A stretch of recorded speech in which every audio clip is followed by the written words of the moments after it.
over the holiday food with this recipe.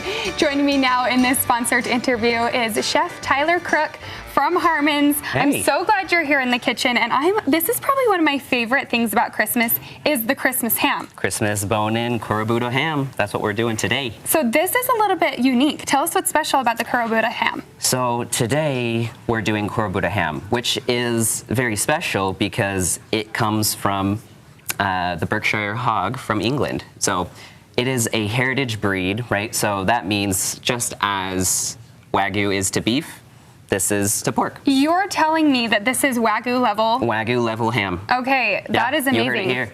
I am so excited because, and here's another thing. When you buy a ham, it's typically already cooked. You just are needing to warm it up and make it all delicious. So today you're showing us all the ingredients that we need to make this to warm it up and make it delicious. Exactly. So it's fully cooked.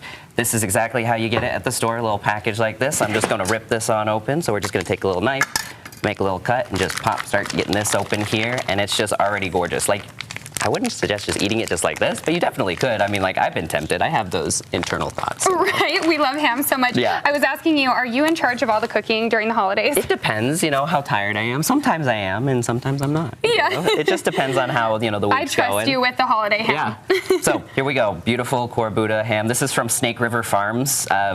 Great product, by the way, great company too. They really know their stuff, and they were talking to me about this. So what we're gonna do is make some incisions here along the pork, not going so deep on this ham. We wanna just have that seasoning penetrate a little bit. So take a nice sharp knife, and we're just gonna go all the way through, just scoring the top of that, you see? So does it matter what direction you're going? Like, ham doesn't have a grain that you have to go with, right? Correct, right. So what I'm looking for is the flattest part to be on the bottom, and then to just score the top on the other side. Then I'll turn it 90 degrees, and we'll just go the other way, right? And this just makes that classic, you know, crosshatch pattern. You can put the cloves in between if you'd like. I personally don't like biting into one whole clove, so I don't ever do that. So just like this. And then all we're gonna do is get this in the oven, but we need to make a glaze first. The best part. Yes. So we have a medium or smallish size stainless steel here, and we have a couple ingredients here. So I'm gonna go in with about maybe a tablespoon or so of some sherry vinegar, right? So we're gonna go right in with that. Everybody does this a little bit different, so I'm so excited. Harmons knows best, so I'm following all of your tips this holiday. Turbinado sugar. Oh, yum. Right? You That'll could use give regular it that sugar too. crystallized. Yeah, it has molasses in it, so it gives it an extra layer of flavor rather than just regular sugar. And you could just use regular sugar as well. Honey for a little natural sweetness, right? So local, good. of course. And we're also going to use a little bit of port wine or red wine, or you could also just use water if you're not into alcohol. But I find it gives such a lovely flavor that's really hard to replace. So that's what I'm going to recommend, picking up some of that. And then we're going to just let this reduce for about 5 minutes or so, coming into a nice little thick, almost like a syrup, right?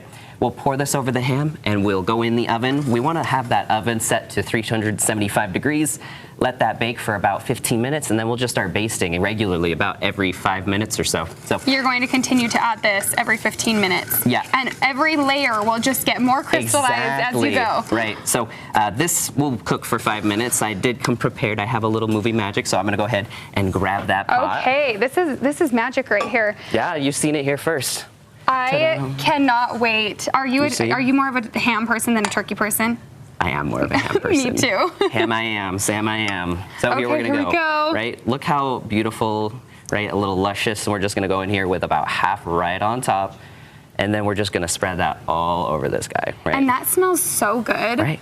It's got the sweet and the savory. My goodness gracious. Yum. Can you imagine, you know, Christmas Eve, Christmas morning, like this is something special. Like this is not just ham. This is Kurobuta ham, right? This is something to talk about. Well, and what I love about ham too is you can eat it for dinner, but then there's so many other ways to eat it too. You can have it for lunch on a sandwich, or you can throw it in your breakfast as well.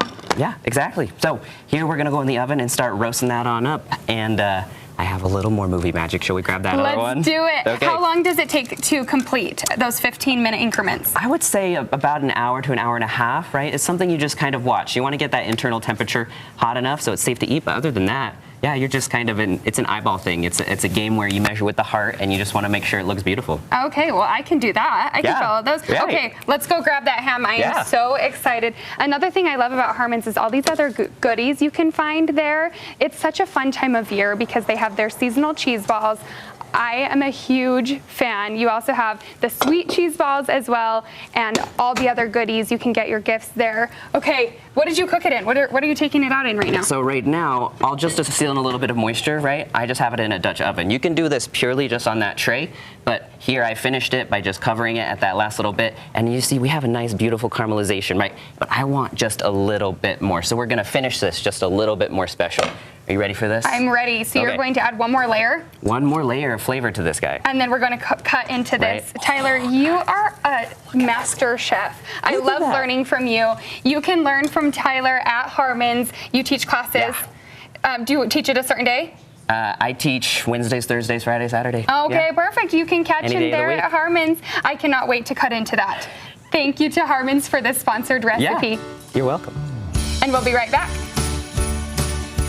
All right, so you're going to put another